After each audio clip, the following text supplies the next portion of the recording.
حضرت ابو بکر نے نبوت کی نازک تلیاں مکے کی پتھریلی زمین پر زخمی ہونے لگی نا، تو ابو بکر نے پوری نبوت کو کاندھوں پہ اٹھا لیا تھا۔ کیا؟ پوری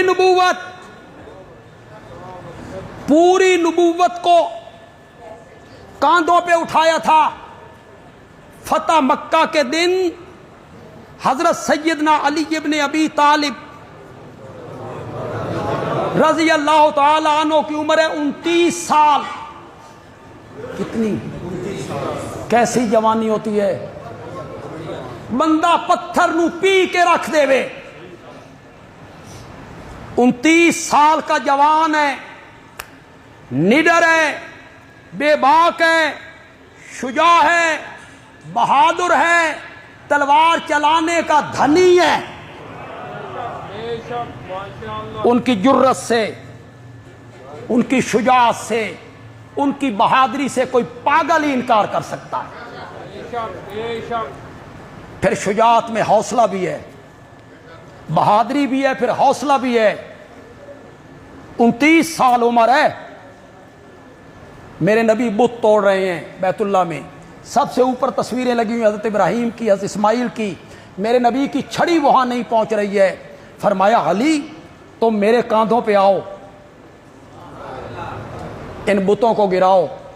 میں لوگوں کو بتانا چاہتا ہوں علی بت شکن ہے۔ حضرت علی رضی اللہ تعالیٰ عنہ نے عرض کی یا رسول اللہ میں اور آپ کے کاندھوں پر، میں اور آپ کے کاندھوں پر، نا آپ میرے کاندھوں پہ آئیں، میں آپ کو اٹھاتا ہوں۔ میرے آقا نے فرمایا علی نبوت کا بوجھ تجھ سے نہیں اٹھایا جائے گا۔ عمر کتنی ہے؟ نہیں اٹھایا جائے گا، اور یہاں عمر ہے 50 سال۔ صرف اٹھانا نہیں، اٹھا کے پہاڑ پہ چڑھنا ہے۔ کوئی یہ جملہ نہیں کہے گا بندیالوی کہے گا، کوئی اور کہے گا تو بندیالوی سے سن کے کہے گا۔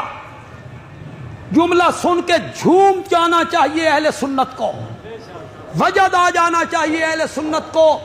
بندیالوی کہتا ہے ہجرت والی رات